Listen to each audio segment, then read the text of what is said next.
The story you are about to witness is one of romance and tragedy, primal murder, and the urge for revenge.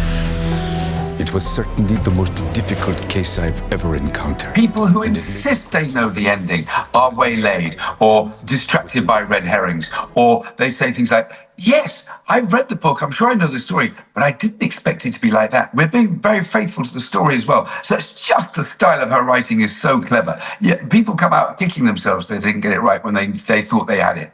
Also, we've got a great director and a great production here and a great adaptation. So all these things help.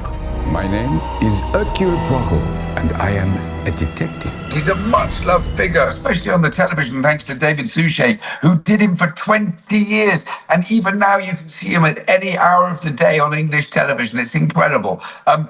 There's nothing you can do about that, and nor do I intend to. I can celebrate everything that everybody's done before me, because it's been such great entertainment. And it is escapism.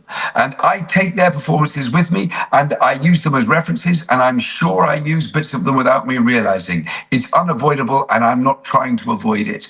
I also work for Kenneth Branagh quite a bit, and I've talked to him about it, and I got a really good luck message from David Suchet about it. So it's a very supportive community in that respect.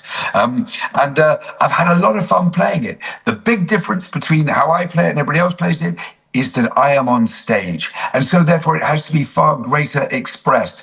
I wish I had the luxury and the joy of a good old close-up where you don't have to speak, but you can see everything going on behind the eyes. You can convey that to a certain extent, but it's language that's going to do the trick for you on stage, and language has to be belted out at times. So that makes it very different and a lot more physical, if you like, and a lot more passionate, if you like.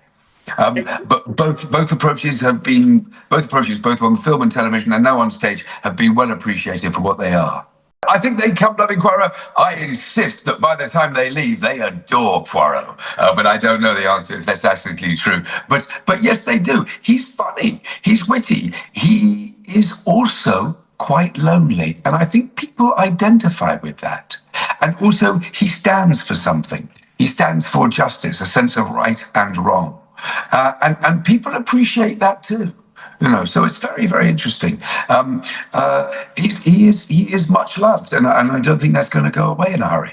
In an ideal world, we travel a whole train and put it on every night, and you simply can't. There's been one other production of this adaptation, and that was at the Chichester Festival Theatre, and they did bring on a train, and it was fantastic, but you can't tour that. So we've got an ingenious set designed by Mike Britton, which suggests the interior of a train, cabins of a train, sleeping compartments of a train, and projections of a train, and an incredible soundscape by Mick Poole, which suggests so much. So sound and vision is having so much, and spectacle is having so much to do to contribute to this show.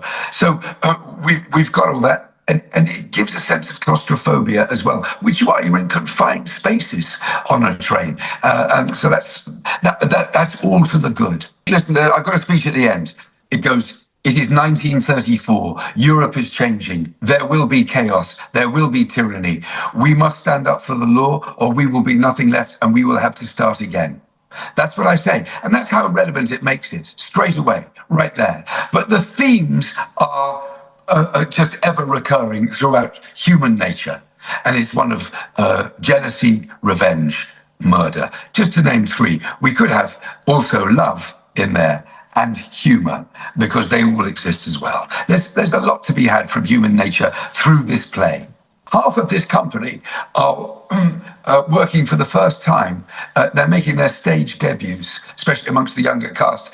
And we're going to towns and cities that they have never been to before. And that is so exciting. And everybody's having an extraordinary time being introduced to the British Isles. It's extraordinary. It's a really good experience. I've played Cardiff. I've worked for the BBC in Cardiff. I love Cardiff. I'm looking forward to it very, very much. I did a radio in Cardiff, Shakespeare on Radio 3 in Cardiff only last year. Best studios in the country now, BBC Radio Studios.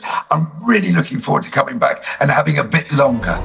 My name is Hercule Poirot, and I am a detective.